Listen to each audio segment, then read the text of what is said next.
नमस्कार दोस्तों, एक बार पुनः स्वागत है आपका Pathak ji GS research YouTube channel पर।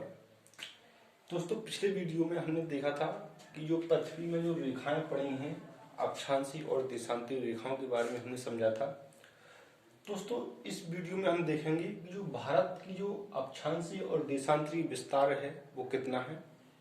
तो देखें, सबसे पहले मैंने आपको बताया था कि पृथ्वी के बीचों बीच से एक रेखा खींची गई है। इसको क्या कहते हैं हम? 0 डिग्री विषुवत रेखा, या फिर इसको कहते हैं भूमध्य रेखा। ठीक है दोस्तों, और इस 0 डिग्री विषुवत रेखा से 90 अंश अर्थात 90 रेखाएं दक्षिण की ओर खींची गई हैं। ठीक है दोस्तों, 0 डिग्री विषुवत रेखा से 90 अक्षांश रेखाएं दक्षिण की ओर डाली गई थी और 90 अक्षांश रेखाएं उत्तर की ओर डाली गई हैं।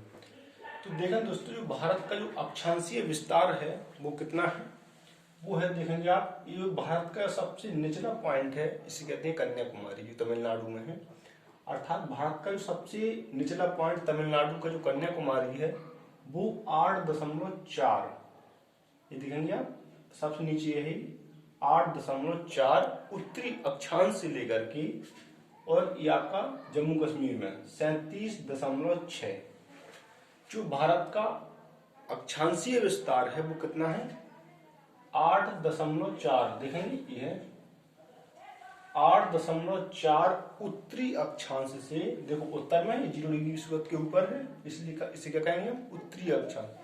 ठीक है, तो जो भारत का अक्षांशीय विस्तार है वो 8.4 उत्तरी अक्षांश से कहां तक? 37.6, अर्थात 37.6 उत्तरी अक्षांश तक है। और जो 37.6 है, इसे कहते हैं इंद्राकोल। भारत का जो टॉप मतलब सिरा है, सबसे ऊंचा सिरा या सबसे उत्तरी सिरा, वो कौन सा है? इंद्राकोल। ठीक है, इंद्राकोल कहां पर स्थित है? आपका 37.6 उत्तरी अक्षांश पर स्थित है। अर्थात भारत का जो अक्षांशीय विस्तार कितना है? 8.6 उत्तरी अक्षांश से 37.6 उत्तरी अक्षांश तक, ये भारत का क्या है? अक्षांशीय विस्तार। अब देखेंगे भारत का देशांतरीय विस्तार कितना है। तो मैंने बताया था कि देशांतर विस्तार जो है, जो ये लंबवत रेखाएं डाली गई हैं पृथ्वी पर, इन्हें क्या कहते हैं हम? देशांतर रेखाएं। इन देशांतर रेखाओं की संख्या कितनी है? 360 देशांतर रेखाएं। ठीक है, तो जो भारत का देशांतरीय विस्तार है वो कितना है?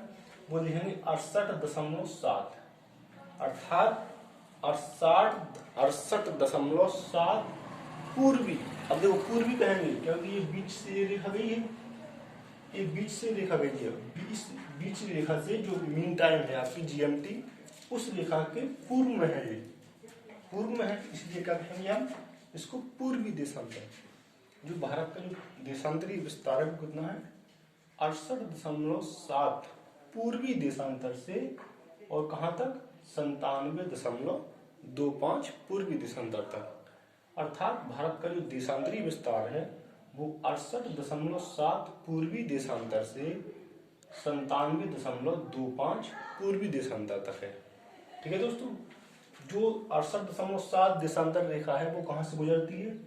जो भारत का सबसे पश्चिमी पॉइंट है गौर माता, वो कहां पर है? आपका गुजरात में। देखो यहाँ पर गुजरात है, तो सबसे जो पश्चिमी बिंदु है भारत का वो कौन सा? गौर माता, जो गुजरात में है। तो वहां से 68.7 पूर्वी देशांतर रेखा गुजरती है। वहां से लेकर के भारत का जो सबसे पूर्वी बिंदु है, कौन सा पूर्वी बिंदु? आपका यहाँ अरुणाचल प्रदेश है। पूर्वी बिंदु अरुणाचल प्रदेश में किबुथु, एक गांव, एक मतलब जगह का नाम है किबुथु। उस किबुथु पर 97.25 रेखा क्या है? गुजरती है। कौन सी? देशांतर रेखा।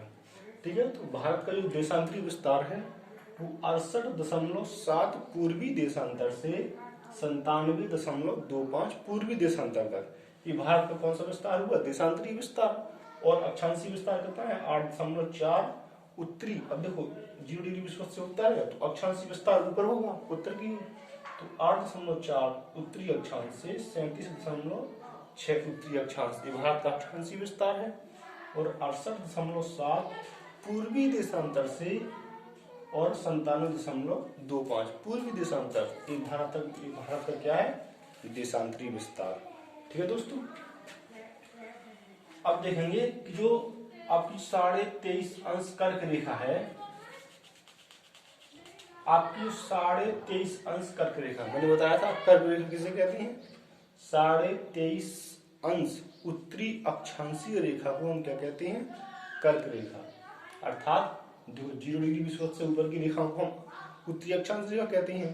तो जो 23.5 उत्तरी अक्षांशीय रेखा जिसे हम कर्क रेखा कहते हैं, वो भारत के लगभग बीचों बीच से होकर के गुजरती है। ठीक है, ये देखो यहाँ गुजरात से लेकर के इस प्रकार से त्रिपुरा और मिजोरम तक इस प्रकार से गुजरती है। तो जो 23.5 उत्तरी अक्षांशीय रेखा या कर्क रेखा है, वो भारत के 8 राज्यों से होकर के गुजरती है। देखें इसको।